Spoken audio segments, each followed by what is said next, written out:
반갑습니다, 여러분. 오늘 4일째 골방구국 기도회를 또 이제 하게 됐습니다. 오늘은 여러분 제목이 뭐죠? 팩트 체크. 자유민주주의의 토대가 과연 기독교인 것이냐라는 제목으로 말씀을 드리도록 하겠습니다. 오늘 이제 우리가 시세를 좀 알아야겠죠? 그래서 오늘 주요 뉴스를 보면은 이제 대행도 아니고 대대행입니다. 대대행. 이분이 뭐라고 했냐? 나의 역할은 제한적이다. 나의 역할은 제한적이다라고 얘기를 하니까 이제 민주당이 또 똑같은 이야기를 하고 있습니다. 어떤 이야기를 하고 있냐면 헌재 임명에 대해서 입장을 밝혀라.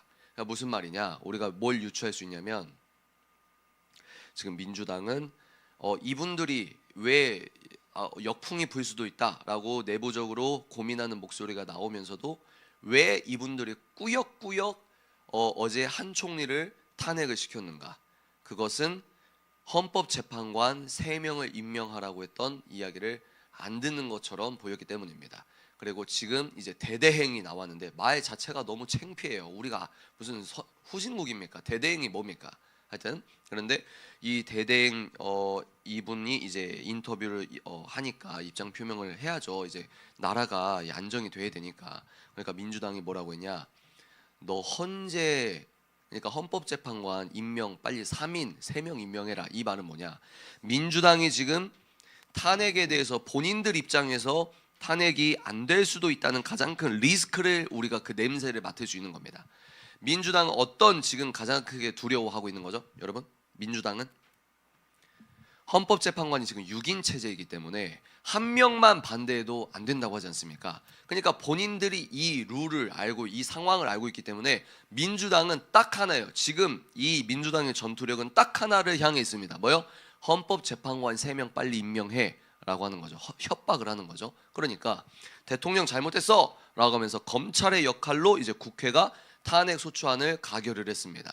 그런데 검찰의 역할을 맡은 국회가 뽑은 헌법재판관 3명을 임명해라. 이게 좀 안 맞잖아요.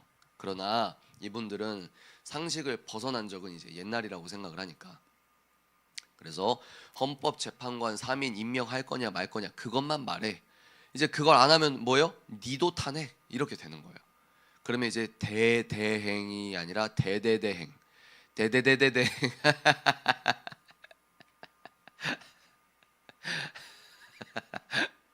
그러면 이제 대대대대대행 여러분 이게 뭡니까? 하여튼 이런 아주 슬픈 기사가 있습니다. 또 이제 한덕수 총리님께서 이제 직무 정지가 됐는데 이분이 뭐라고 했냐? 합리적인 반론 대신에 여러분 놀라지 마십시오. 지금 민주당이 몇 번째 탄핵을 했는지 아십니까? 지금 29번째라고 합니다. 29번째. 계엄에 대해서 어떻게 계엄을 옹호하냐? 기독교인들이 계엄에 대해서는 우리가 찬반이 나뉠 수 있다고 생각해요. 근데 그렇게 손가락질 하시는 분들은 이미 편이 있는 거예요. 여러분 정치의 본질이 뭔지 아십니까? 제가 너무 어린 나이에 머리에 피도 안 마른 게 자꾸 아는 체해서 죄송한데 정치의 본질이 뭔지 아십니까? 피아 식별입니다. 피아 식별. 적과 이 아군을 구별하는 게 정치예요. 그러니까 여러분들이 저 말이 맞나 이 말이 맞나 이런 것으로 보셔도 되지만 본질이 뭐냐면 얘가 어느 편인지를 먼저 보세요. 먼저 자기가 편을 정한 다음에 그 다음에 논리를 만드는 겁니다. 여러분 상식과 합리를 따졌으면 이재명을 당대표로 어떻게 합니까? 제가 어제 말씀드렸잖아요. 민주당을 사랑하시는 분들은 이재명의 민주당은 이건 진짜 아니다고 나온 분들이 되게 많아요. 그러니까 지금 이재명의 민주당은 이재명 호위무사가 된 거예요. 그러니까 저 민주당의 변호사 출신, 무슨 서울대 출신, 무슨 뭐 대단한 사람 출신 다 소용없고 뭐예요? 영적으로 누구 편이냐? 이게 먼저야. 누구 편이냐? 이재명 편이다. 그러면 이재명을 지켜야 되는 논리를 그 후에 만드는 겁니다. 이해가 되십니까? 그러니까 29번째 탄핵이다. 이 얘기를 왜 하냐? 이미 그쪽 편에 서서 세상을 민주당 세계관으로 이 시세를 읽는 사람은 29번이든 35번이든 50번 탄핵해도 저 사람들은 무감각할 거예요. 왜? 이미 저쪽 세계관을 입었으니까. 근데 문제가 뭐냐? 본인들이 좌파라는 걸 인정을 안 하는 거예요. 왜? 요즘 사람들은 내가 특정 영역, 나 이파야, 나 우파야, 나 좌파야, 내가 어느 영역에 속해버리면 뭔가 반지성적이거나 뭔가 좀 덜 세련된 것 같은 느낌적인 느낌이 있잖아요. 그러니까 꼭 말은 어떻게 합니까? 나는 그런 정치 잘 몰라. 나 정치 신경 안 써. 이걸 이제 깔고 가는 거죠. 또 어떻게 깝니까? 나도 이재명 싫어해. 나도 민주당 문제 많다고 생각해. 그런데 결국 얘기하는 거, 결국 이 사람들이 보는 세계관은 민주당 세계관에서 얘기를 하는 거예요.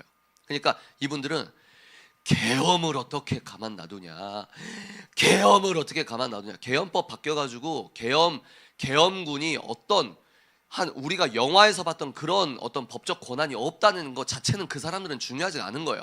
그냥 계엄이 어떻게 될 수 있냐, 계엄이 어떻게 될 수 있냐, 그거 하나인 거예요. 그러면 체포하라고 했다. 국회의원 체포하라고 지금 증언이 많이 나오는데 어떻게 하냐. 그러니까 그 증언 진짜 체포를 했다고 했냐. 아니면 대통령 측은 또 뭐라고 했습니까? 체포의 채자도 안 꺼냈다. 그러면 누구 말이 맞는지 사법부의 판단을 우리가 봐야 될 거 아닙니까? 근데 일단 딱 편을 정해놓고 그렇게 얘기를 하는 거예요. 그래서 이분들은 이재명의 민주당이 국무위원들 다 탄핵시키고 한 50번 탄핵시켜도 저 사람들은 이게 뭐가 문제인지 모를 겁니다. 왜? 이미 저 세계관을 입고 있기 때문에. 제가 구국기도회를 하다 보니까 요즘에 최근에 아시는 분들이 좀 있는 것 같아요. 그래서 막 나름대로 막 열심히 이야기를 하시는데 죄송합니다만 저는 모든 이야기를 제 구독자를 상정해서 얘기합니다. 그러니까 저가 2019년부터 했으니까 2019년을 세면 한 6년 차가 되는 거예요. 그렇게 저의 서사를 쭉 오신 분들이라고 상정해서 설명을 드리는 겁니다. 그러니까 여러분들과 제가 배경 지식이 다르니까 21일 동안 우리가 성경적으로 배경 지식을 맞춰보자는 거예요. 그래서 요즘에 이렇게 저를 이제 안타까워하시거나 위험하다고 생각하시는 분들이 있을 수 있잖아요.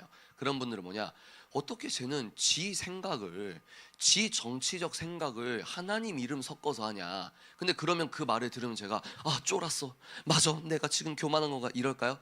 아니죠. 아니죠. 왜요? 제가 어제 말씀드렸잖아요. 지금 소위 말해서 좌경화된 사람들은 뭐라고 합니까? NCCK나 IVF나 뭐 이런 사람들은 한신대 애들이나 뭐 자기들 입장 표명 어떻게 해요? 윤석열을 탄핵하는 게 하나님의 공이라고 입장문 발표하고 시국선언 하지 않습니까? 그런 사람들한테 똑같이 손가락질 안 해요. 그러니까 합리적인 비판인 척하면서 이미 좌경화됐다는 걸 모르는 거예요. 제가 또 뭐라고 했습니까? 저는 좌파였다니까요. 좌경화된 시민이었다니까요. 그러니까 이 잠언에서 보면은 이제 그분들이 미련하다고 하면 안 되겠죠. 그러면 이제 막 들고 일어나서 미워할 테니까. 잠언에서 보면 미련한 사람과 말싸움하지 말라고 합니다. 미련한 사람이 무슨 말을 할 때 내가 거기에 대답하는 순간 그 수준으로 내려가는 거예요. 그러니까 무슨 이야기냐, 편싸움이라는 걸 먼저 인정 좀 해라. 그러면 너도 객관적인 척하자. 저 객관적인 척 한 적 없습니다. 저 뭐라고 했죠? 각각의 언론사들이 자기들 방송사 언론사는 정말 우리는 진짜 객관적이다, 우리는 진짜 사실만 전한다 라고 하는 게 그 사람들의 그냥 홍보 문구고, 알랭드 보통이라고 하는 사람이 뉴스의 시대에서 뭐라고 얘기했다고 했냐, 어떤 언론사든 언론사의 속성 자체가 편향될 수밖에 없다는 얘기를 하는 거예요. 그러면 우리도 편향됐죠. 저도 편향됐죠. 여러분도 편향됐죠. 어떻게? 예수 그리스도께 편향이 된 겁니다. 이해가 되세요? 그러니까 객관적인 척 좀 하지 말자. 첫 번째, 중도적인 척 좀 하지 말자. 합리적인 척 좀 하지 말자. 이미 좌경화돼 있거나 그걸 깨려고 하거나 중간지대는 없습니다. C.S. 루이스가 뭐라고 했습니까? 지구상의 인간들은 두 종류뿐이다. 하나님께 접붙임 받은 기독교인이 있고, 죄송하지만 지옥으로 끌려가고 있는 중인 사람들이 있다. 두 부류밖에 없어요. 그럼 요즘은 또 이제 공부 많이 했다는 신학자가 뭐라고 합니까? 어떤 애가 기독교 세계관을 가르치는데 기독교 세계관, 비기독교, 반기독교 세계관 대결 구도로 놓고 저렇게 하면 위험하다. 웃기고 자빠지셨네라고 하면 안 되겠죠? 그런데 그걸 뭐라고 하냐? 포스트 모던이라고 하는 거예요. 어떻게 신학자가 포스트 모던적인 견해를 밝힙니까?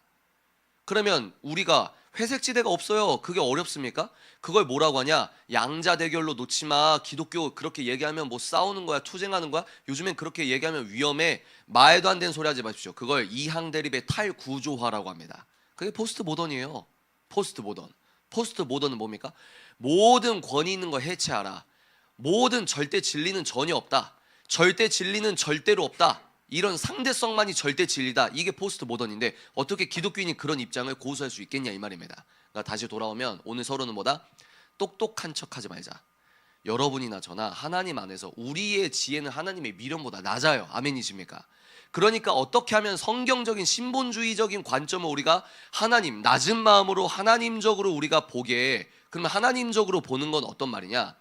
하나님이 품으신 대한민국, 하나님이 세우신 대한민국, 하나님이 대한민국을 통해서 이루려고 하신 이유, 그러니까 자연주의적인 견해를 깨야 되는 거예요. 어떤 견해냐면 대한민국은요, 하나님이 세우셨다는 이 전제가 있으셔야 됩니다. 그게 있냐 물어보세요. 작용화되신 분 막 똑똑한 척 하시고 합리적인 척 하시고, 제가 그랬어요. 제가 뭣도 모르고 책 몇 권 읽었다고 잘난 척한 게 저였다고요. 그러니까 첫 번째 전제가 뭐냐? 넌 대한민국의 왕이 누구라고 생각해? 야, 그런 종교적인 얘기하지 마. 지금 정치 얘기하고 있잖아. 이게 뭐라고요? 신앙과 생활이 뜯어졌다. 공과 사로 나눠놓고 사적인 영역에 내 신앙을 묻어둔 것이다. 다시, 너 대한민국의 주인이 누구야? 아니, 지금 정치 얘기, 탄핵 얘기하는데 무슨 대한민국 주인, 왕, 그런 얘기 좀 하지 마. 지금 정치 얘기하잖아. 그게 뭡니까? 공과 사를 나눠놓은 거다. 사실 대 가치로 뜯어놓은 거다. 이분법적으로, 이원론적으로 뜯어놓고 내 신앙을 사적 영역에만 가둬둔 것이다. 그러니까 실제 대한민국 정치 얘기할 때는 하나님 얘기를 안 꺼내는 게 상식이라고 생각하는 게 보다 본인의 세계관이 결함 있는 기독교 세계관이라는 걸 인지를 못하는 거다. 여러분, 왜 미혹입니까? 본인이 미혹된지 모르니까 미혹인 거예요. 결함 있는 기독교 세계관인 걸 알면 그렇게 살겠습니까? 전제가 뭐라고요? 너 대한민국이 하나님이 건국했다고 믿어?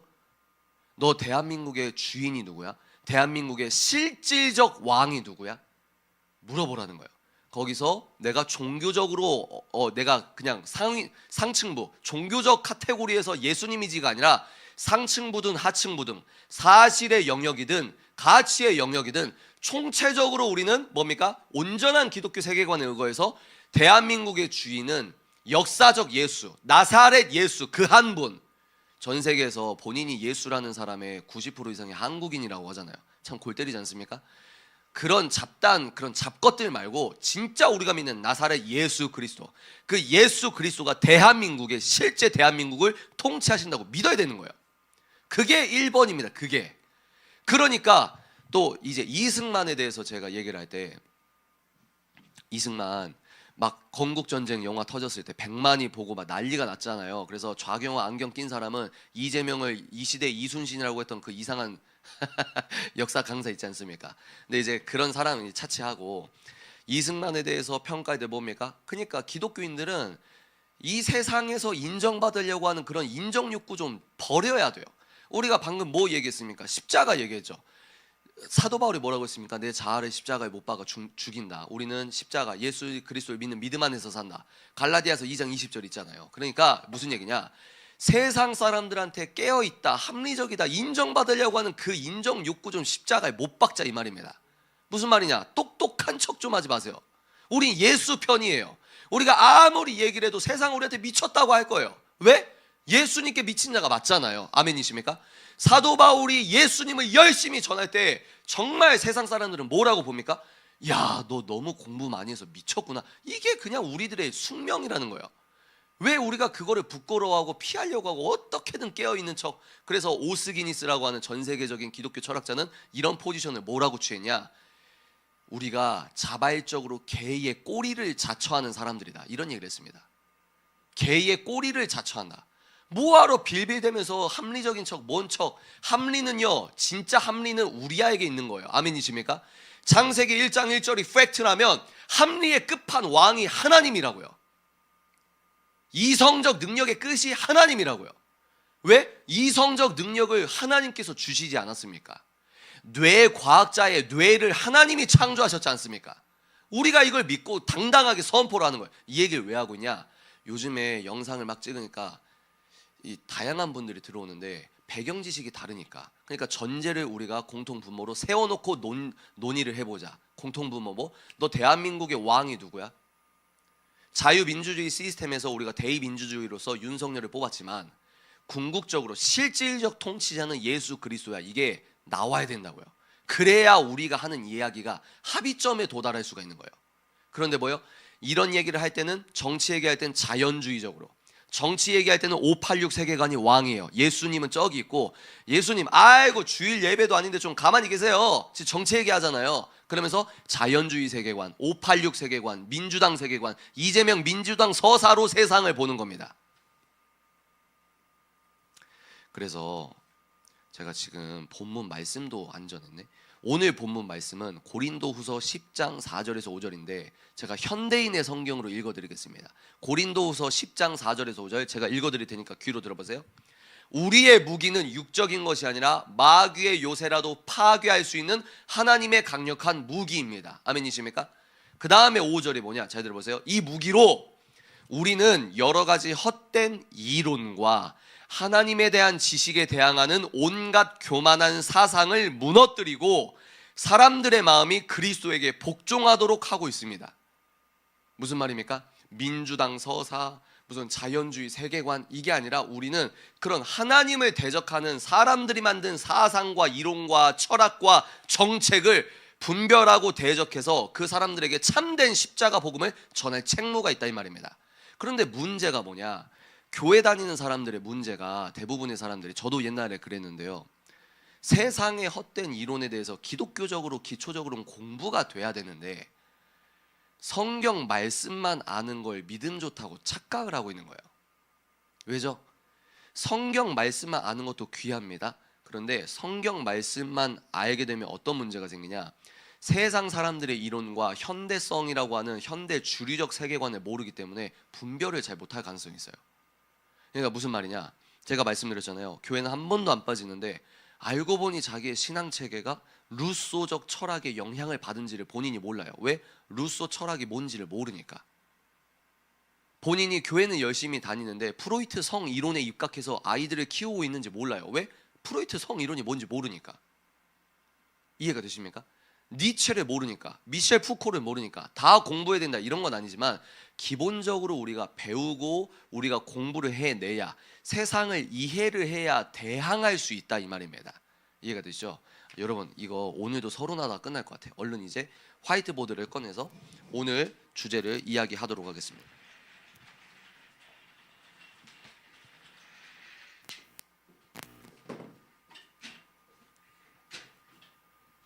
감사합니다.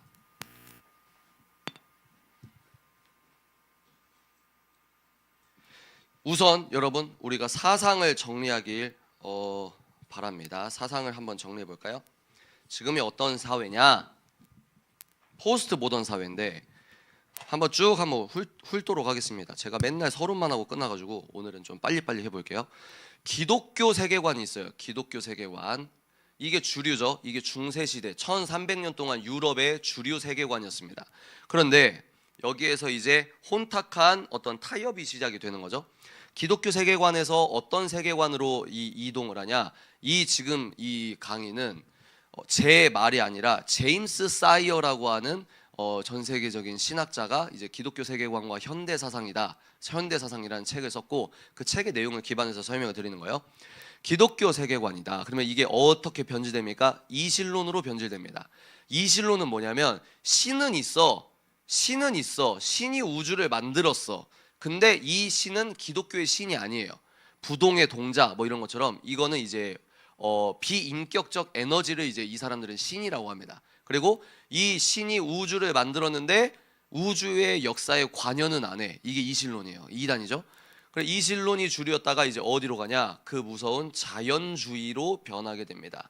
자연주의는 뭐냐? 어제 말씀드렸죠? 이 네모가 우주라고 가정을 해보십시오. 우주는 팽창하고 있어. 이건 차치하도록 하겠습니다. 이 박스가 우주인데 어제 골로새서 1장 14절에서 15절 읽으셨죠? 뭐였죠? 하나님께서는 눈에 보이는 것과 눈에 안 보이는 걸 같이 만드셨다. 아멘이십니까? 그러면 여기 눈에 보이는 걸 뭐라고 해요? 자연계라고 하죠. 자연은 뭡니까? 우주는 물질로 구성되어 있는 물질 세계입니다. 그걸 줄여서 물질계라고 하는 거예요. 그러면 눈에 안 보이는 걸 통칭해서 뭐라고 하냐? 초자연계라고 합니다. 이걸 다른 말로 영계라고 하죠. 그러면 우리 기독교인은 이 우주는 물질 세계인 동시에 영적 세계다. 이거를 인정하는 거예요. 왜? 하나님께서는 물질이 아닌 것도 창조하셨기 때문입니다. 이게 어렵잖아요. 인간을 예를 들면 돼요. 인간의 눈에 보이는 요소는 뭐죠? 몸뚱아리. 몸뚱아리는 단백질로 구성되어 있습니다. 단백질. 그러면 여러분, 제가 단백질 덩어리에서 끝입니까? 아니면 눈에 안 보이는데 뭐가 더 있습니까? 눈에 안 보이는데 뭐가 더 있죠? 뭐죠? 영혼이 있죠. 영혼. 이거를 이 신학적으로 이중적 존재라고 합니다. 이중적. 인간은 이중적 존재다. 이중 인격이야. 이래서 다 나쁜 단어가 아니고, 인간은 몸을 갖고 있는 동시에 영혼을 갖고 있다. 이것처럼 하나님께서는 이 우주를 물질, 눈에 보이는 것과 눈에 안 보이는 걸 같이 만드셨다. 이 얘기를 왜 구구절절 해드리냐면, 자연주의는 뭐냐면 우주 밖에 계신 하나님, 그리고 이 하나님이 창조하신 우주, 여기에서 이 자연주의 애들은 우리의 오감으로 경험하는 것, 즉 과학실에서 현미경으로 직접 보고 우리 손으로 직접 만지고 오감으로 직접 경험하는 것만 팩트야. 눈에 안 보이는 건 존재하지 않아. 이게 이 사람들의 주류 관점이거든요. 그래서 눈에 안 보이니까 하나님 눈에 안 보이시죠? 하나님 없어. 그리고 뭐요? 중요합니다. 초자연 이런 건 없어라고 하는 거예요. 이게 자연주의입니다, 여러분. 근데 제가 여러분께 왜 이거를 구구절절 설명드리냐면, 대다수의 기독교인들이, 아까 제가 자연주의 이랬잖아요. 대다수의 기독교인들이 정치 얘기를 할 때 자연주의적 관점으로 얘기를 한다 이 말이에요. 저는 이게 답답했다 이 말입니다. 좌파든 우파든 우리가 그런 정치적인 얘기와 해설과 분석을 할 수 있어요. 그런데 기독교인은 초자연, 이 윗뚜껑, 그리고 하나님, 이 총체적으로 기독교 세계관에 의거해서 모든 걸 해석하고 우리가 기도하고 애를 써야 되는데, 딱 정치 얘기하면은 이걸 딱 빼요. 자연주의적 관점으로. 그러니까 자연주의적 관점으로 떠들고 있는 민주당의 공식 입장을 그대로 아멘하고 있다 이 말입니다. 그리고 자연주의에서 이제 뭐가 옵니까? 허무주의. 무슨 말입니까? 진짜 깨끗한 자연주의자는 둘 중에 하나입니다. 자살하거나 미치거나 둘 중 하나예요. 그러면 허무주의가 찾아왔다. 허무주의 다음에 뭐가 찾아옵니까? 그래도 인간은 특별하잖아 이러면서 어떤 이 영적인 발악이라고 할까요? 하나님 없는 영적인 발악, 실존주의. 실존주의는 두 가지입니다. 무신론적 실존주의, 유신론적 실존주의. 여기서 이제 칼바르트 나오고 쉐렌 키에르케고르 나오고 이러는 거예요. 넘어가겠습니다. 실존주의가 왔다가 뭐가 오죠? 이제 동양 철학, 뭐 불교에서 답을 찾자, 인도는 뭐라 그래 이러면서 나중엔 또 뉴 에이지 오랫동안 오셨습니다. 그 다음에 지금 뉴 에이지를 지나서 지금 어떤 시대다? 포스트 모던 시대다. 그러니까 여러분들이 이런 현대 사상에 대한 흐름을 기초적으로 알고 계셔야, 아, 내가 예수님을 잘 믿고 있고 나는 성경적 관점으로 사는 줄 알았지만 나도 모르게 하나님을 대적하는 사람들이 만든 사상으로 지금 세상을 보고 있고, 하나님이 만든 사상, 하나님을 대적하는 인간이 만든 사상으로 지금 세상을 분석하고 해석하고 있구나. 이런 걸 내가 깨달아야 돌이킬 수 있다는 거예요. 이런 의미에서 알아야 보인다는 겁니다. 알아야 보이는 거예요. 배워야 보이는 거예요. 아는 만큼 보이는 거예요. 그래서 유명한 구절 뭡니까? 하나님을 아는 지식이 없으니까 백성이 망하는 겁니다. 하나님을 아는 지식이 결함 있는 기독교 세계관에 의거해서 나름대로 해석을 한다고 해도, 결함 있는 기독교 세계관으로 공과 사를 나눠가지고 뭐요? 종교 얘기는 사적인 영역, 내 마음의 느낌으로만 심리적 확신과 심리적 감정적 카타르시스로 은혜 받는 느낌, 세상이 어떻게 돌아가든 오늘 부흥 강사 너무 은혜로웠어, 그게 끝이에요. 그게 결함 있는 기독교 세계관이다 이 말입니다. 근데 우리는 지금 포스트 모던 사회에 살고 있다. 그러면 어제 복습, 좌파 우파, 그러면 우리가 빠르게 복습하고 오늘 이 기초하면 딱 끝날 것 같거든요. 좌파 우파, 좌가 뭐고 우가 뭐냐 기억나십니까? 조평세 박사님 칼럼을 제가 계속 말씀드리죠. 1776, 1789, 1776은 미국 독립혁명입니다. 미국의 독립혁명. 그리고 1789는 뭡니까? 얘네들 따라하는데 어설프게 따라해서 거꾸로 따라해서 프랑스 혁명입니다. 프랑스 시민혁명입니다. 둘 다 뭐예요? 뒤에 무서운 단어. 여러분, 혁명은 되게 무서운 거예요. 혁명과 개혁의 차이점을 뭔지 아십니까? 개혁은 이 테두리 안에서 뜯어고치는 걸 개혁이라고 하고, 혁명은 이 테두리를 부셔버리는 게 혁명이에요. 그러니까 혁명이란 말이 굉장히 무서운 거예요. 그러면 둘 다 혁명이에요. 둘 다 혁명. 하나는 미국의 독립혁명, 미국 나라만 할까요? 미국과 프랑스 이렇게 되는 거예요. 그러면 미국에서는 잘 보세요. 2024년에 트럼프 대통령은 최근에 성탄절에 축하 인사 은혜 받은 분 많으시죠? 트럼프가 성경의 날을 정하자 이러면서, 지금의 미국은, 지금 미국에 뽑힌 대통령은 뭐라고 합니까? 성경, 그리고 메리 크리스마스, 주님의 성탄을 축하한다 이런 말도 하게 하자. 무슨 메리 크리스마스 말하는 게 불법이냐? 성경적인 나라로 우리가 돌아가자. 미국의 정체성이다. 이게 미국이에요. 이게 미국의 계보입니다. 근데 프랑스는 뭐예요? 여러분 몇 개월 전에 뭐 했습니까? 프랑스 올림픽 개막식 생각해 보세요. 올림픽 개막식은 전 세계인들의 시청률이 엄청나게 중요하고 자기 나라의 유구한 역사를 자랑할 수 있는 절호의 기회입니다. 근데 그때 프랑스 애들이 어떻게 했죠? 최후의 만찬을 연출하는데 거기에 트랜스젠더주의가 덕지덕지 붙어서 누가 봐도 남자인데 비키니 입고 막 요상한 춤을 추고 예수님 자리에 트랜스젠더인가요? 그러면 또 여기에서 뭐 팩트 체커들 있잖아요. 시어머니 은사자들이 많아요. 그거 연출자가 그런 의도 아니라고 했거든. 하여튼 그냥 넘어가겠습니다. 이런 논박은 지금 시간이 없으니까 제가 나중에 글로 따로 쓸 테니까 그런 거 읽어보시면 돼요. 시어머니 은사자들이 문맥을 봐야 되는데 그 팩트 체커들 참 귀엽다고 말씀을 드려요. 다시 돌아오면 프랑스의 현재는 어떠냐? 미국의 현재는 하나님을 찾자 운동으로 대통령이 지금 트럼프가 복음주의 운동 진영에서 트럼프를 밀고 또 뽑힌 거예요. 근데 프랑스는 성경을 완전히 해체하는 거. 파리 개막식에서 뭡니까? 성경을 완전히 해체하는 트랜스젠더주의를 공식적으로 선포하고 사탄적 제사를, 사탄적 퍼포먼스를 드렸어요. 그럼 왜 그러냐? 프랑스의 정체성과 미국의 정체성이 다르기 때문입니다. 그럼 왜 다르냐? 혁명은 똑같은데 내용이 완전히 달라서 그래요. 여기는 어떻게 해요? 창세기 1장 1절. 그러니까 하나님을 믿는 사람들의 예배의 자유를 지켜주는, 그리고 성경에 입각한 인간론에 의거해서 권력을 분산하고, 그러니까 성경을 토대로 사회 시스템을 구축하려고 하는. 그래서 이때 미친 천재들이 많이 나오거든요. 미국의 국부들 얘기하면 또 어디서 이 배우신 분들이 시어머니 은사자로서 어떻게 얘기합니까? 토머스 제퍼슨 이신론자거든. 알아요. 안다고요. 하여튼 넘어가겠습니다. 거기에 논박할 내용들 다 따지면 이 영상이 쓸데없이 길어지니까 다이어트 하면서 문맥만 보도록 하겠습니다. 그래서 여기서는 창세기, 하나님을 기준 삼아 성경에 열려있는 사회 시스템을 구축하려고 했다. 그게 뭐예요? 미국식 자유민주주의입니다.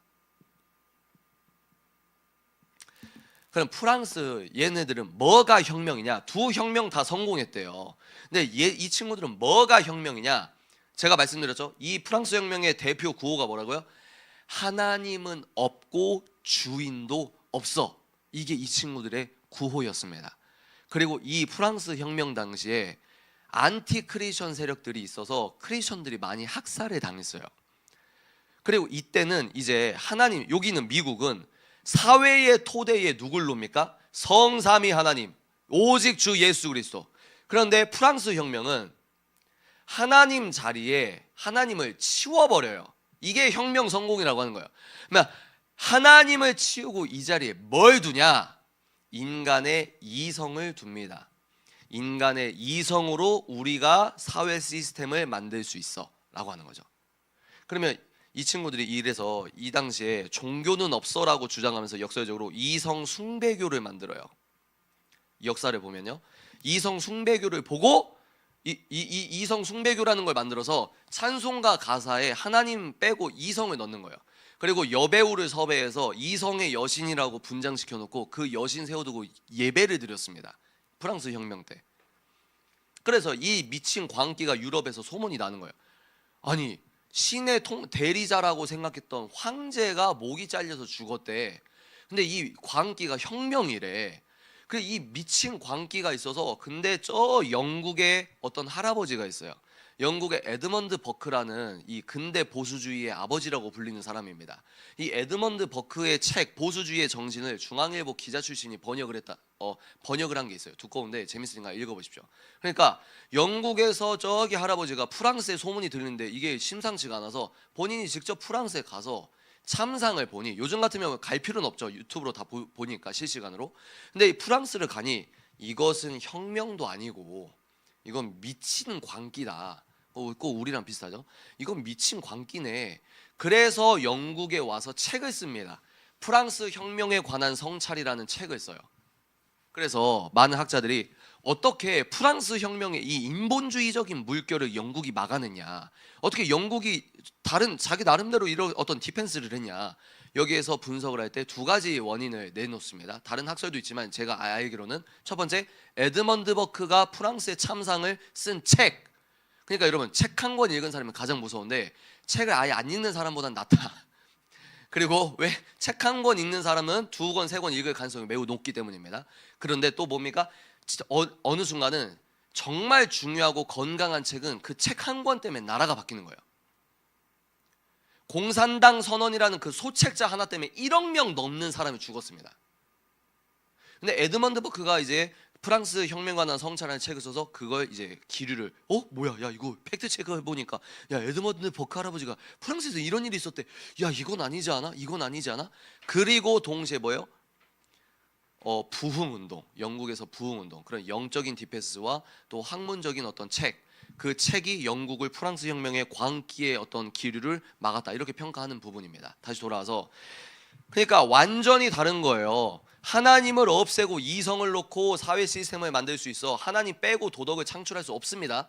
그러니까 필연적으로 여기는 사회정의 세계관으로 흘러가는 거고, 여기는 미국식 자유민주주의, 여기는 이제 인본주의, 사회정의 세계관이 도래하는 거예요. 그러면 이런 분석에 의하면 한국은 뭡니까? 한국은 미국식 자유민주주의를 수급을 했습니다. 물론 헌법을 공부해 보니까 그 법학 교수님이 그 얘기를 하더라고요. 우리 헌법은 독일 것도 많이 이렇게 받았거든요. 사실은 유럽과 아메리카 대륙 뭐 이런 영향이 있는데 여하간, 그런데도 성격 자체는 미국식 자유민주주의를 한국이 이식했다. 여기에서 나타나는 인물이 뭡니까? 좌경화대 신분, 이 세 글자 들으면 막 발악하잖아요. 제가 발작이라고 하면 그분들이 너무 폄하하는 거니까 회개합니다. 제가 그런 톤 조절 잘해야겠죠. 이승만입니다. 이승만은 이 미국식 자유민주주의를 우리보다 더 100년 전에 전문적으로 배웠어요. 이승만은 뭐예요? 배제학당. 이승만 시리즈는 제가 나중에 드릴 거예요.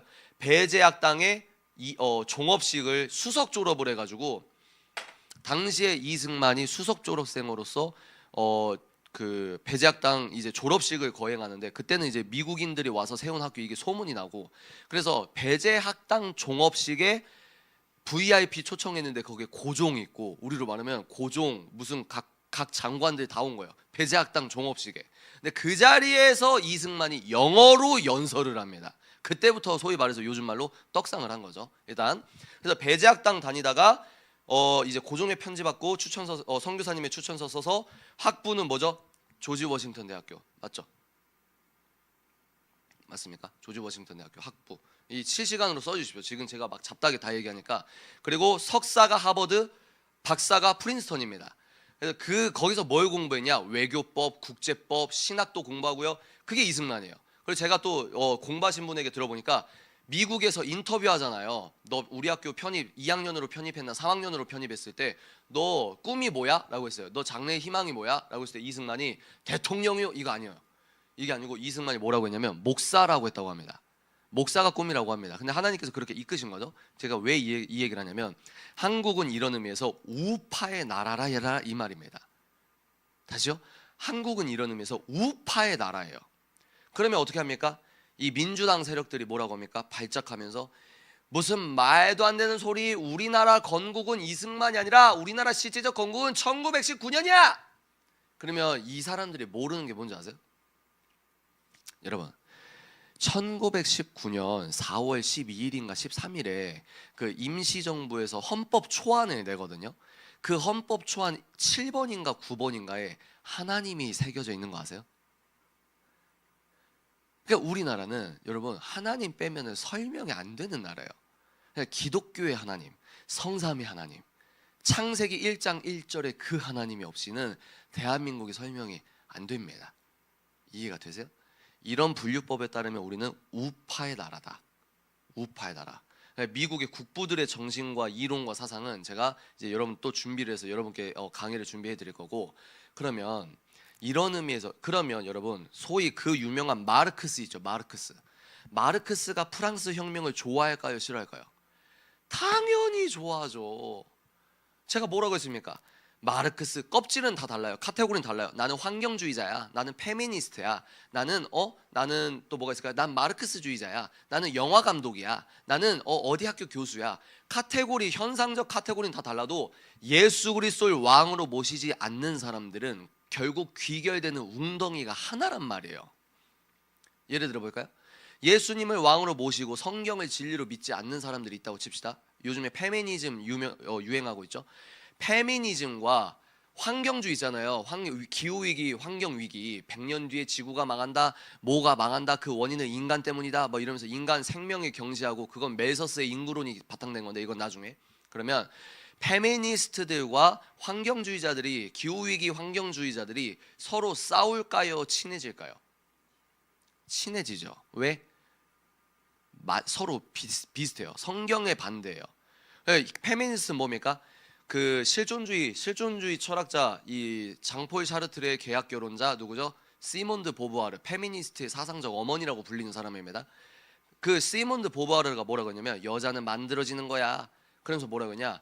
여자가 진짜 자유로우려면 결혼을 하면 안 돼. 결혼은 여자에게 수갑이라는 거죠. 그래서 이 사람들은 결혼 안 하려고 하는 거예요. 그러면 또 뭡니까? 하나님을 대적하는 인간이 만든 사상, 이런 겁니다. 그러면 또 이제 기후 위기 환경주의자들이 있어요. 그러면 이 사람들은 뭐라고 합니까? 생명을 인간이 너무 많아, 탄소 배출이 문제인데, 인간이 평생 탄소 배출하는 게 버스에서 나오는 것보다 훨씬 많거든요. 결국 멜서스의 인구론으로 뭐예요? 우리가 다 공멸하니까 인간 죽여도 돼. 그러니까 여러분들이 이런 공부를 안 하면, 마블사의 어벤져스 영화 너무 재밌게 보는데, 우리도 모르게 멜서스의 인구론을, 타노스 손가락 튕겨서 인구 절반 죽이는 게 그 사람의 명분이었잖아요. 이 멜서스의 인구론을 영화로 학습하는 거예요? 세뇌 당하는 거예요? 다시, 그래서 이 둘은 친해진다. 왜? 여기는 지구를 지켜야 되니까 애를 낳지 마. 여기는 여자가 자유해야 되니까 결혼하지 말고 애 낳지 마. 둘이 맞잖아요. 그래서 어떻게 되냐? 에코페미니즘으로 합체를 합니다. 실제로 있어요. 뭡니까? 지구를 지키기 위해서 아이를 안 낳나. 이게 하나님을 대적하는 사상들입니다. 그러니까 여러분들이 이런 걸 알아야 되는 거예요. 그러면 그쪽 사람들은 카테고리는 다 달라도 이 웅덩이로 모이게 된다는 거예요. 이 웅덩이로. 왜? 그래서 제가 세계관 책을 많이 읽고 5년 6년 동안 세계관 이야기를 하고 다니는데, 많은 책을 읽어도 결론이 뭔지 아세요? 막 박사학위, 무슨 하버드 박사학위, 아이비리그 교수, 뭐 어디 교수, 어디 박사, 그런 사람들이 이상한 철학 논리 만들어가지고 쭉쭉쭉 글은 쓰는데, 본질이 뭔지 아세요? 본질이? 죄 짓고 싶다예요. 본질이. 하나님이 왕이 아니고 내가 내 인생의 주인이다. 그리고 죄라고 말하지 마. 이건 죄가 아니고 난 죄 짓고 싶어. 그 결론이 그거예요. 그러니까 저는 젊은 지구소를 믿습니다. 이해하고 들으세요. 6000년 이 인류사에서 창세기에서 하나님을 대적했던 가인과 또 바벨탑을 쌓던 사람들과 6000년이 지났는데, 지금 말도 안 되는 젠더 이론이니 무슨 이론이니 저 똑똑한 척 다 하는 저 똑똑쟁이들 있죠. 그 사람들이 쓰는 책과 그 결국 궁극적인 마음의 동기가 6000년 전의 가인이나 지금이나 똑같다고요. 그러니까 내 인생의 주인은 나라는 거예요. 예수님이 왕이 아니라 내가 왕이라는 거예요. 그냥 인간들이 만든 규칙이 맞다는 거예요. 그러니까 지금 법률 책에 보면은 법 실증주의라고 하나요? 하나님이 있잖아요. 하나님의 자연법이 있단 말이에요. 그러면 우리들의 헌법과 우리들의 이 실정법이 있잖아요. 그러면은 이 헌법과 실정법은 하나님의 자연법을 투영하고 있는 법들입니다. 근데 지금 현대 사회는 이 하나님의 자연법이라는 개념이 뜯어졌어요. 뜯어지면 어떻게 할까요? 하나님 없이는 도덕이 창출될 수가 없다니까요. 그러니까 사람들의 사회적 합의로 어제는 위법이었는데 오늘은 합법이야. 우리는 어떻게 생각합니까? 합법이 딱 되면 도덕적으로 옳다고 생각하잖아요. 왜? 영원한 우주를 초월하는 절대 다림줄이 없으니까. 그게 프랑스 혁명적 정신이고, 저는 그걸 좌라고 한다 이 말입니다. 그리고 우리 미국식 자유민주주의를 우라고 하고, 이런 분류법에 따르면 한국은 우파의 나라다라고 하는 겁니다. 여러분, 제가 했던 얘기가 좀 중복되더라도 그냥 21일 동안 잘 공부한다라고 생각하시면 될 것 같아요. 그러면 이렇게 분류하면 이제 이렇게 분류해서 오케이, 이런 의미에서 우린 우파의 나라고, 이런 의미에서 기독교인은 좌파가 될 수 없다는 말이 이 말이었구나. 이게 공통분모가 돼야 대화가 되는데, 좌파 우파 다 각자 나름대로 얘기를 하니까 어제 분류법이 뭐다? 반대세, 반대한민국 세력, 친대한민국 세력, 친대세. 스펙트럼이 이렇게 있다고 했습니다. 그래서 친대세는 여기까지예요. 여기까지. 친대세가 뭡니까? 한국은 자유민주주의와 시장 경제를 헌법에 박아놨어요. 우리나라 시스템입니다. 누가 뭐라고 해도 우리나라 시스템인데, 아까 제가 말했죠. 프랑스 혁명의 안수를 받은 좌파들 있죠. 그 친구들은 이거를 굉장히 싫어해요. 이거를 기득권 애들이 만든 유리 감옥이라고 생각합니다. 그 중에 하나가 우리 원제, 이 좌파들은 원제가 뭐라고 한다고요? 사유재산권이라고요. 사유재산권. 그리고 사회제도라고요. 사유재산권과 사회제도 때문에 이 세상에 불평등이 가득한 거야. 이렇게 배운단 말이에요. 아멘 한단 말이에요. 그러니까 이 친구들은 자유민주주의와 시장경제, 자본주의를 굉장히 싫어해요. 그러면 자본주의는 나쁜 거 아니에요? 자본주의는 프로테스탄트적 자본주의가 있고, 그 사회의 하나님적 믿음과 성경적 가치가 떨어지는 사회이면 그건 필연적으로 물질 만능주의적 자본주의로 변질되는 겁니다. 샌프란시스코에 막 그런 거 있잖아요. 근데 일단 그러면 이 시장 경제를 성경은 자본주의의 성경이 열려 있을까요? 닫혀 있을까요? 십계명 볼까요? 하나님께서 십계명에 남의 것을 탐하지 말라, 도둑질하지 말라. 그 말은 무슨 말입니까? 도둑질하지 말라는 거 뭐냐면 창조주 하나님도 개개인의 사유재산권을 인정한다는 거예요. 자본주의가 뭐냐면요, 시장을 인위적으로 법으로 정해서 야 이게 시장이니까 여기서 물건 사고 팔아, 이게 아니에요. 자본주의는 시장을 인위적으로 만든 게 아니라, 자본주의는 시장을 헌법적으로 보호하는 게 자본주의예요. 그래서 시장은 억지로 없앨 수가 없는 거예요. 어떻게 증명할 거야? 어떻게 증명하죠? 멀리 갈 것도 없습니다.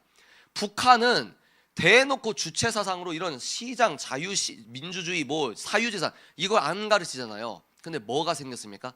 장마당이 생겼잖아요. 시장은 없앨 수가 없는 겁니다. 그러니까 성경에 열려 있는 거예요. 사유재산권을 인정하는 게 성경적인 거예요. 근데 이 친구들은 성경을 안 믿어요. 그러니까 그 사유재산 때문에 인간이 망하고 있다는 거예요. 그러니까 이 친구들은 모든 이 대한민국은 태어나면 안 되는 나라였다, 이 말이 그 말입니다. 그래서 이재명 씨가라고 하면은 이재명의 민주당 세계관으로 보시는 분은 굉장히 기분 나쁘실 텐데, 이재명 당대표가 예전에 문재인과 박근혜가 이제 맞짱을 떴을 때요, 두 번째 맞짱을 떴나? 탄핵돼서 다 바로 됐죠.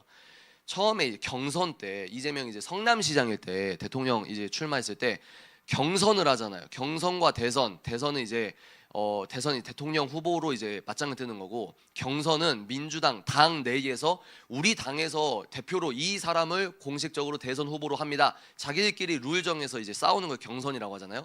그때 이재명과 문재인이 막 싸우고 막 이랬을 때 이재명이 그때 뭐라고 얘기했냐? 재벌을 해체해야 된다. 재벌은 사회 악이다. 이런 식으로 얘기를 많이 했습니다. 무슨 얘기냐? 제가 어제 뭐라고 했죠?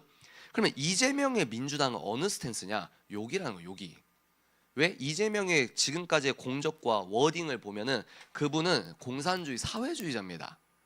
그러니까 친대세가 뭡니까? 사민주의까지 포함한다. 사민주의까지. 사민주의 뭐냐? 사회민주주의.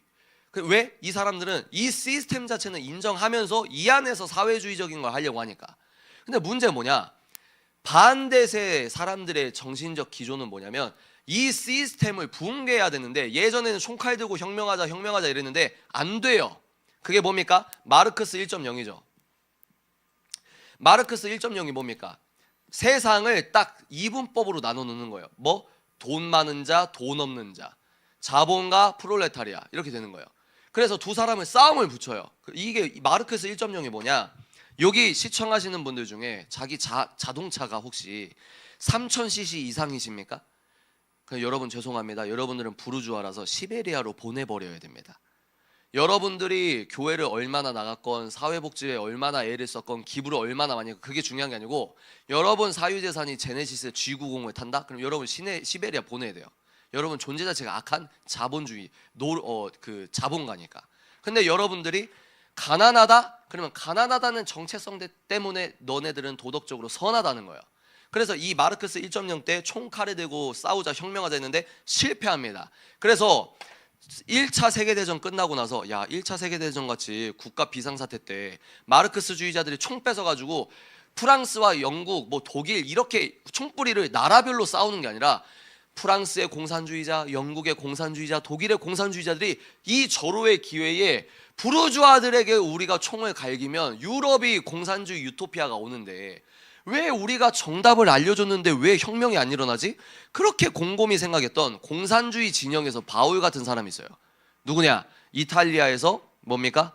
그 무솔리니 때문에 이 무솔리니 아니에요. 여러분 지금 너무 이 광범위하게 해서 제가 팩트 체크 다시 하고 얘기해 드리겠습니다. 안토니오 그람시 얘기하려고 하는 거예요. 안토니오 그람시가 공산주의자였기 때문에 감옥에 갇혀서 감옥에 갇히니까 사상가들은 감옥에 갇히면 어떻게 해야 되냐? 거기서 책을 읽을 시간이 확보가 되기 때문에 더 무서워집니다. 그래서 거기서 고민을 하다가 왜 실패했을까? 왜 실패했을까? 왜 실패했을까? 또 헝가리에서는 게오르그 루카치가 왜 실패했을까? 왜 실패했을까? 그러면서 그때 그 사람들이 깨달은 게 뭐냐? 아, 기독교 때문이다. 여러분 맞아요, 틀려요? 맞잖아요. 1300년 동안 이 유럽 사람들이 교회를 다니건 성도건 비성도건 기독교 세계관이 너무 내면화가 깊게 돼 있다. 그래서 이 사람들이 마르크스 2.0 수정 마르크스 뭐 이런 얘기는 나중에 해드릴게요. 마르크스 2.0은 뭐냐? 우리가 이제 진지전을 펴자. 그래서 문화 전쟁을 선포합니다. 문화 전쟁. 이게 무슨 말이냐? 총칼 들고 싸우는 거 우리가 정규군을 못 이긴다. 그래서 이제 공산주의자를 모으는 거예요. 공산주의 안수 딱 해줍니다. 너 공산주의자니? 공산주의자입니다. 그러면 저 나라에 들어가서 교수가 되렴. 그리고 교수가 돼서 너가 인사권을 갖는 대학부 입학처장이 될 때까지 버티렴. 존버 아세요? 존버, 존귀하게 버티기, 버티렴. 너 공산주의자니? 필승 공산주의가 우리 세계를 자유민주주의 타도합시다. 그래, 우리 조선인민 왜 이런 애들 있잖아요. 그런 친구, 너 공산주의 믿어? 공산주의가 이 세상에 진정한 유토피아를 줄 수 있습니다. 저 삼성과 현대 대기업 쟤네들 우리가 가져야 될 걸 쟤네들이 빼앗았던 거 제가 도저히 못 참겠습니다. 그래? 그러면 너 방송국에 취업해. 언론고시 합격해. 그래서 너가 언론사 들어가서 편집국장에 대해서 헤드라인을 네가 알아서 쓸 수 있을 때까지 존버해. 이게 진지전입니다. 그렇게 100년, 150년이 흘렀거든요. 어떻게 됐습니까? SBS, YTN, MBC 간판만 바뀌었고 다 언론노조 이 가슴에 안고 뭐요? 그 일은 다 사회정의 세계관적 관점으로 대한민국을 보니까 뭐요? 이게 유리과목이라고 했잖아요. 여기에 플러스 이 자유민주주의와 시장경제를 이 유리과목을 지탱하는 정신적 지주를 뭐라고 생각하냐? 기독교라고 생각해요. 그래서 제가 말했잖아요. 이 사회과학을 전공한 사람들은 필연적으로 자기가 성경적 관점이 없으면은 필연적으로 졸업할 때는 교회는 사회의 적폐라고 내면화가 될 가능성이 크다는 거예요. 그러니까 초대형 교회, 초대기업 이런 거 욕하잖아요. 이게 다 엇비슷하거든요. 그런 애들이 예수님도 좌파셨어, 예수님도 혁명 가셨어, 이게 다 거의 비슷하거든요. 그런 애들이 뭡니까? 지금 윤석열 탄핵을 하는 게 하나님의 공의의 회복이다 이렇게 하는 거예요. 그래서 여러분 어떡하지? 오늘 서론을 시작을 못했는데 좀만 더 하겠습니다. 10분만. 그래서 그러면 여기서 이제 여러분 이 질문하는 게 뭐냐면, 야 그러면 자유민주주의가 기독교가 토대야? 오늘 이게 제목이었잖아요. 이제 시작인데 이제 끝내야 돼요. 그러니까 대한민국 네 설명 뭐 그렇다 치자. 근데 대한민국의 자유민주주의가 뭐 교회 기독교에서 시작했어? 그 말이 돼? 말이 되죠. 이거를 오늘 얘기할 텐데,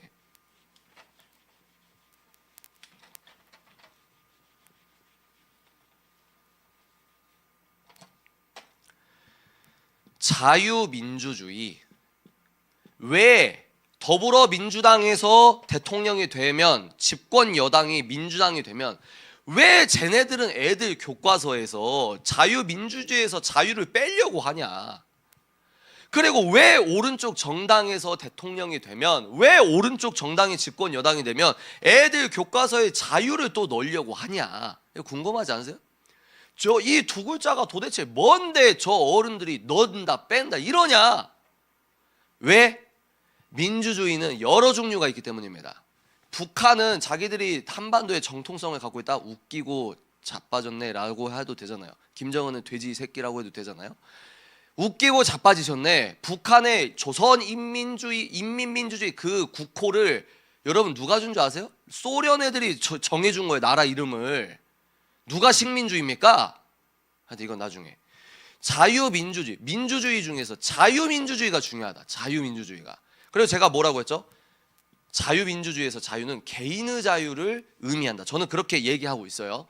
그런데 이게 왜 중요하냐? 그래서 문재인 정권에서 이제 완전히 문정권, 문재인 지지율 80%, 김정은과 잠깐 넘어오시겠어요? 김정은과 파문제 이렇게 넘어와가지고 막 서로 사진 찍고 그때 막 파주 땅가 모르고 문재인 지지율 80% 돌파 이때 있잖아요. 그때 조국이 이제 법무부 장관이 됩니다. 윤석열이 왜 대통령 됐죠? 여러분 윤석열은 원래 저쪽이었잖아요. 근데 윤석열이 왜 대통령이 됐을까요? 조국 때문입니다. 기억하세요? 문재인이 대통령 됐을 때 윤석열 검찰총장으로 내정했을 때 이 민주당 내에서 반발이 많았다고 합니다. 왜? 윤석열은 자식이 없어요. 그리고 재산이 많아요. 자기 재산은 아니지만. 그러니까 저렇게 물불 안 가리고 아쉬울 게 없는 사람 자칫 잘못하면 칼 겨눌 수 있다. 이런 내부적인 얘기가 있다고 합니다. 그런데 어찌됐건 검찰총장 해놓고 법무장관을 조국 해가지고 조국 청문회 기억나십니까? 자유민주주의 나라에서 법무부 장관 청문회할 때 조국이 뭐라고 했는지 기억나세요? 자기가 민주주의자면서 사회주의자라고 대한민국 법무부 장관 청문회에서 그 난리를 해도 사람들이 길거리 안 나오잖아요. 그게 뭐예요? 국가적 좌경화. 지금 백성들이 눈이 가렸다 이 말이에요. 자유민주주의 법무부 장관 후보가 자기가 사회주의자라고 해도 냅두잖아요. 그러면 김어준이 뉴스공장에서 뭐라고 버프 줍니까? 저 사회주의는 인민 북한 사회주의, 베네수엘라 사회주의가 아니고 북유럽 사회주의다. 김어준이 또 주장하는 거 뭡니까? 지금 민주당은 국제적 스탠다드로 보면은 한국의 민주당은 중도 보수다.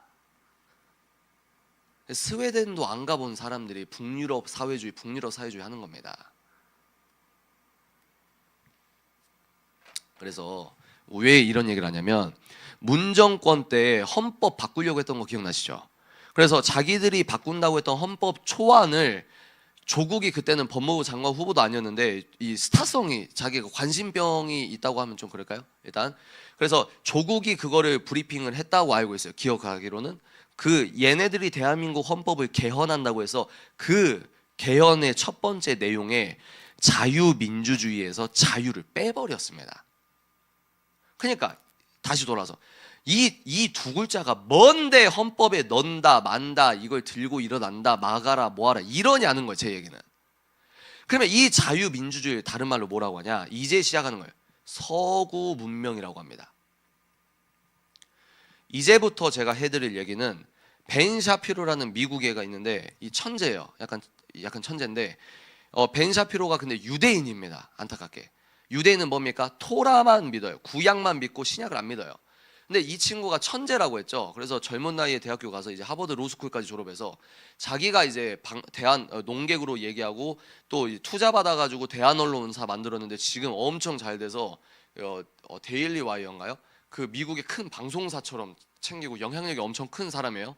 그 사람이 쓴 책의 내용을 바탕으로 얘기를 하는 거예요. 그러면 어떻게 크리스천이 유대인이 쓴 책을 해? 라고 할 수 있겠지만 이 사람이 쓴 책의 한국어 책 번역이 역사의 옳은 편, 옳은 편. 이거는 오바마 대통령의 그 연설을 비꼬아서 한 내용이거든요. 그러니까 역사의 옳은 편이 옳은 편이다. 제목이 참 좋아요.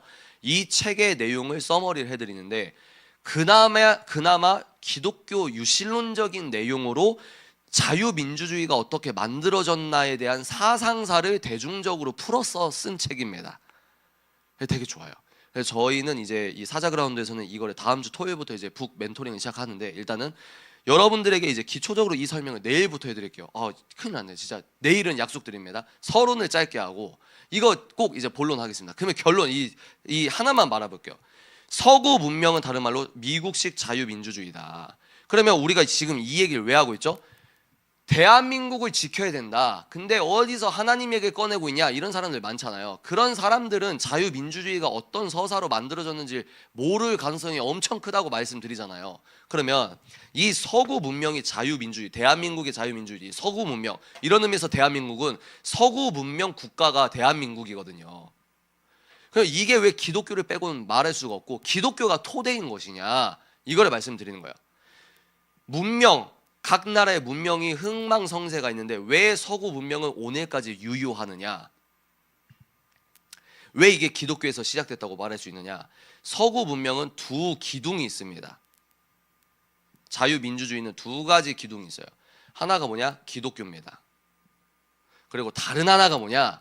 여기서 이제 모든 걸 종교적으로 해석하는 사람들은 이게 잘 지금 무슨 말인지 모르실 텐데, 자유민주주의의 설계도라고 생각하시면 돼요. 설계도. 기독교와 하나가 뭡니까?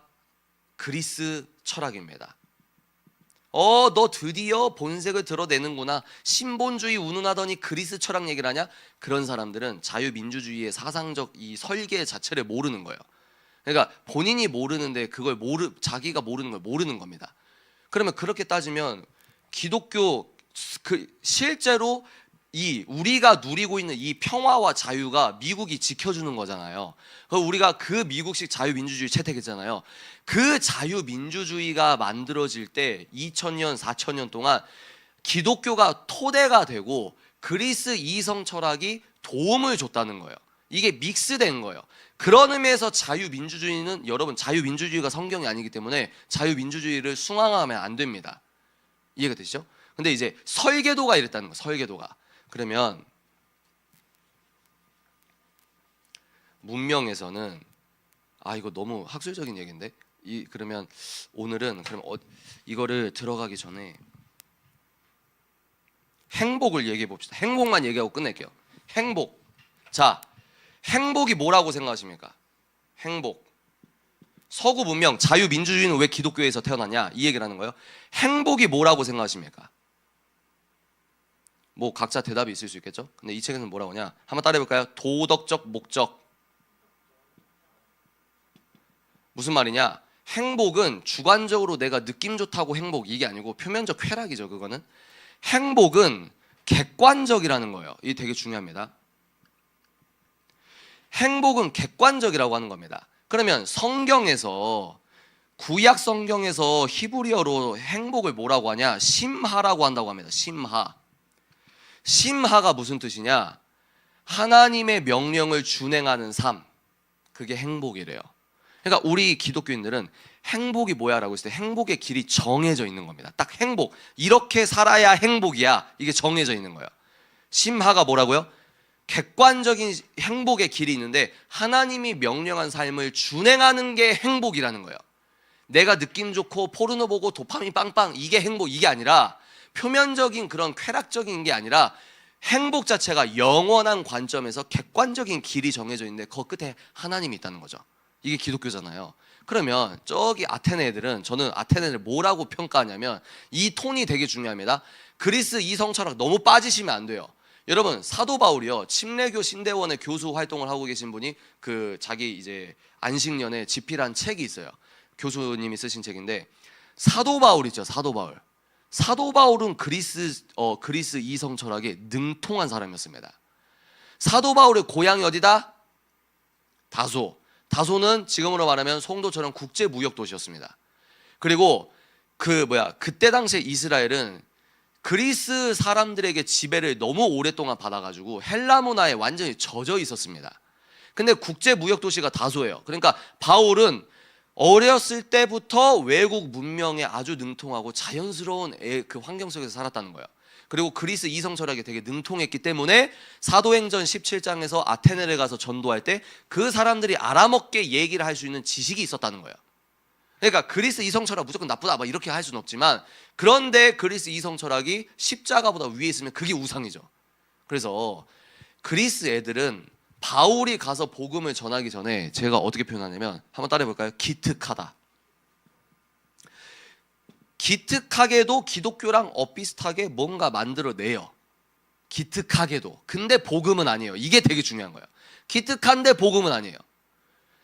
얘네들은 또 십자가 보혈을 선포할 때 뭐라고 했죠? 사도 바울 막 이상한 애네 하고, 근데 그 아레오바고 법정에서 사도 바울이 복음을 선포할 때 그 판사가 예수를 믿었다고 나오잖아요. 여하간, 근데 일단 기특하다. 복음을 들은 적도 없는데 얘네들은 이거 자연계가 무슨 법칙이 있는 것 같은데, 해가 뜨고 지고 별자리가 돌고 돌고 뭔가 규칙이 있는 것 같은데, 그러면 이 자연계도 규칙이 있는 것처럼 인간의 일생에도 정해진 규칙이 있지 않을까? 그래서 그리스 고전 이성 철학에서도 얘네들은 성경을 만나본 적도 없는데 그나마 기특하게도 행복에 대해서 에우다니모니아라고 합니다. 에우다이모니아가 뭐냐면 행복은 객관적으로 정해져 있다. 이게 그리스 애들이에요. 그러니까 이 서구 문명은 기독교 토라를 기초 삼아서, 그리고 하나님께서 주신 이성으로 개발을 합니다. 근데도 그리스에서 말하는 이성 철학에서 말하는 하나님은, 신은 우리의 하나님이 아니에요. 여러분 헷갈리면 안 됩니다. 절대로 안 돼요. 근데 이 친구들과 그리스 이성 철학과 기독교가 믹싱되는 시기가 있어요. 거기서 누가 등장하냐? 토마스 아퀴나스가 등장하는 겁니다. 토마스 아퀴나스가 무조건 맞냐? 절대 아닙니다. 토마스 아퀴나스부터 결함 있는 기독교 세계관이 시작됐다고 주장한 내용이 있기 때문에 이제 이건 쭉 지금 너무 광범위하잖아요. 그러니까 21일 동안 차근차근 알아먹게 얘기를 해드리겠다. 이게 오늘 서론입니다. 그래서 내일은 진짜 해드릴게요, 여러분. 그래서 오늘 정리해봅시다. 반대세, 친대세, 좌파가 뭐냐? 무신론으로 시작된 사상과 철학과 본인들이 옳다고 하는 이 사회정의 세계관이 좌구나. 우는 뭐냐? 하나님적으로 교회는 안 다닌다 할지라도 결혼은 그래도 한 남자랑 한 여자가 하는 거지. 그게 우파예요. 교회를 안 다녀도 2002년 월드컵 할 때는 대한민국 사람들이 무신론자가 많아도 성경적 가치관을 아멘하고 살았어요. 근데 저기서 다양한 가지고 인종해야지. 최근에 밥샵이랑 최홍만 싸웠잖아. 그 밥샵 유튜브 피식대학에서 토크쇼 했는데 아내가 2명이래. 서로 동의만 하고 남에게 피해만 안 주면 되는 거 아니야? 지금 이러고 있잖아요. 뭐가 바뀐 거예요. 근본적으로 뭐가 바뀐 겁니다. 그래서 지금 이 시대에는 성경을 진짜 고수하는 사람은 세상 사람들이 봤을 땐 오른쪽에 서 있는 것처럼 보이는 거예요. 저희 예수쟁이들이 어떤 특정 인간들이 만든 사상을 배워서 우리가 정치를 하는 게 아니고, 하나님의 통치 질서와 창조 질서를 지키려고, 평일사회도 예수님이 왕이십니다. 대한민국에 예수님이 왕이십니다라고 하는 참된 예배자들 있죠. 세상 사람들이 우리 뭐라고 하냐면 기독교 보수주의자라고 하는 거예요. 기독교 보수주의자라고. 그래서 미국은 이게 원래 기본이기 때문에 미국에서 보수주의는 앞에 기독교가 당연히 붙어 있어요. 근데 한국은 이게 없잖아요. 이런 지식이 없잖아요. 그러니까 한국은 얘기를 해줘야 되는 거예요. 우리가 보수주의라고 하는 건 기독교 보수주의다. 사람들이 만든 사상이 아니고 예배자로서 하나님 영광 지키려고 하는 사람들을 세상 사람들이 기독교 보수주의자라고 하는 거예요. 이게 기본입니다. 이게 억지 주장이 아니에요. 초강대국이 허세 떨려고 선출직 공무원마다 하나님의 성경에 손을 얹고 선서를 하는 게 아니에요. 미국의 입법부가 개원할 때마다 목사님 불러서 기도하는 게 아니에요. 근데 민주당이 정권 잡으면은 국회에서 민주당이 부른 목사님, 흑인 목사님이 에이맨, 에이우먼, 이 지랄이라고 하면 안 되겠죠. 이 난리를 하고 있잖아요. 그러니까 영적 싸움인 거예요, 이게. 워싱턴의 류용열 목사님이 그거 얘기해 줬잖아요. 한국에 오셔가지고. 미국 국회의사당에서 목사라고 하는 사람이 기도를 하는데 에이맨, 에이우먼 이래요. 미국의 장로교는 한국 장로교랑 많이 달라서요. 2000년대 초반에 미국 특정 장로교 총회장이 여자 목사님인데 하나님 아버지 아니라 하나님 어머니 아멘 이랬어요. 다시 돌아와서 이거 얘기했죠. 이 자유민주주의가 기독교를 빼고 말할 수가 없는 걸 누가 증명하냐? 미국이 오늘도 증명하는 거예요. 최첨단 국가인데 하나님을 믿는 이 국가 시민들이 아직도 저 미국이 유효하다는 거예요. 그리고 미국과 저 미국식 자유민주주의를 이식했던 대한민국이, 그러니까 이승만이라는 퍼즐이 그렇게 중요하니까, 영적으로 중요하니까 공과 과가 있지만 마치 다윗처럼 공과 과가 있다고 평가받지만 하나님적 시각으로 풀이를 해야 하는 게 더 합리적이다 이 말입니다. 그러니까 한국이 그 자유민주주의를 이식했는데 우리는 기독교 토대가 허약하니까. 그러니까 지금 MZ세대나 지금 우리가 우리부터 공부하는 게 예수혁명이라는 겁니다. 아멘. 알고 기도하면 기도의 내용이 달라지는 거예요. 아는 만큼 보이니까, 아는 만큼 믿을 수 있으니까. 여러분 히브리어 모르니까 꿈 꿀 때 히브리어로 안 꾸잖아요. 인간은 자기가 아는 만큼 보는 거예요. 여러분 불어 모르니까 여러분 방언할 때 하나님 응답받을 때 하나님이 불어로 말합니까? 불어 모르니까 한국어로 하잖아요. 아는 만큼 보이는 거예요. 이런 걸 알아야 기도가 단단해지고 밀도가 생기는 겁니다. 농도가 생기는 거예요. 자신감이 있는 거예요. 엄마 아빠가 극우인데 나도 모태신앙의 극우라서 그래도 대한민국은 하나님의 나라야. 본인이 지식이 없으면 그냥 용기 뻔뻔하게 창피한데도 그거 이기고 창피한데 예수님이 우리나라 사랑하셔 역사의 오른편이야 이게 아니에요. 그 창피하게 뭐 하는 짓입니까? 쇼츠 보일 시간 2시간만 아껴서 한 달이면 책 3권 읽어요. 알아야 될 거 아닙니까? 제가 왜 걔도 극우라고 너 어쩌고 저쩌고 이런 얘기를 해도 안 흔들리는지 왜 아십니까? 공부를 했으니까. 하나님적 지식을 열심히 채우기 위해서 남들 쇼츠 보고 드라마 보고 남들 토익 학원 갈 때 신용카드 할부의 은혜로 교보문고 가가지고 책 사서 읽었으니까. 하나님적으로. 그러면 너 역시 지식주의자구나. 아니에요. 영성은 균형입니다. 하나님적 지식을 채우고 우리가 영적으로 기도하고 이게 밸런스가 맞아져야 되는 거예요. 아는 만큼 보여서 기도를 단단히 할 수 있는 거예요. 그러니까 선출직 공무원이 오늘 트럼프 취임식 때 보세요. 성경 얹고 선서 하나 안 하나. 미국 초강대국 전 세계에서 가장 센 짱이 미국 대통령이잖아요. 그 미국 대통령 입에서 공직자 입에서 하나님 얘기 나오는데 왜 가만히 있습니까? MBC랑 SBS랑 한국은 무신론이 주류여가지고 미국 대통령은 우리의 하나님을 얘기하거든요. 공식 자리에서. 근데 자막은 신으로만 하잖아요. 미국 공직자들이 갓갓 하는 건 성삼위 하나님이에요. 그게 미국식 자유민주주의고 한국이 이걸 이식했다니까요. 누가? 이승만이 잘나서? 아니요. 한성 감옥에서 이승만을 만나주신 성령 하나님. 성령 하나님은 한 분입니다. 사도 바울에게 임하셨던 그 하나님, 그리고 여러분 마음, 우리 마음에 있는 성령 하나님 다 동일하신 분이에요. 아멘이십니까? 이걸 알아야 뚫린다 이 말입니다. 그러니까 이 서구 문명사 대략 공부하고 제가 뭐라고 했어요? 대한민국 건국 전후사 그리고 6.25 전쟁 전후사 하나님 없이는 말도 안 된다. 예고편 21일 동안 한 번도 안 빠진 사람 명예 훈장 줘야 되는데 떡볶이 사줄까 어떻게 할까요? 여러분 하나만 말씀드릴게요. 6.25 전쟁 터지고 3일 만에 서울이 뺏겼죠. 그리고 그 메가더 장군이 다시 서울을 수복합니다. 그때 서울 수복 기념식을 열어요. 그래서 메가더도 일본에서 날아오고 이승만도 그 서울로 옵니다.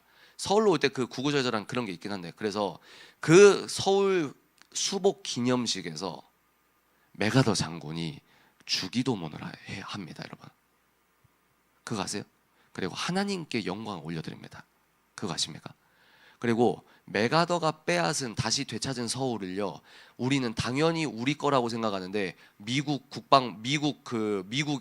중앙정부에서는 메가더에게 뭐라고 명령했냐면, 너가 수복을 한 땅 일단은 미국이 갖고 있어라고 했어요. 근데 메가더가 본인의 임의적인 그 권한으로 이승만 정부, 한국 정부에게 넘겨준 겁니다. 그거 아십니까? 우리가 너무 모른다는 거예요. 본인이 모른다는 걸 모르니까 저렇게 뻔뻔하게 신앙, 종교 섞어서 정치행위 하는 사람들이 쟤네들이잖아요.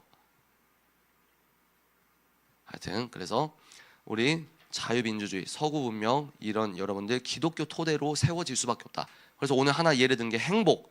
성경에서 행복을 심하라고 하는데 하나님의 명령을 준행하는 삶. 그러니까 자유민주주의에서 행복론은 원액적으로는 뭐냐면 행복은 정해져 있고 객관적인 길이 있다는 거예요. 그게 하나님의 길입니다. 이게 자유민주주의의 이론적 토대라는 거예요. 이게 어떻게 정치 얘기입니까? 복음적 얘기 아니에요?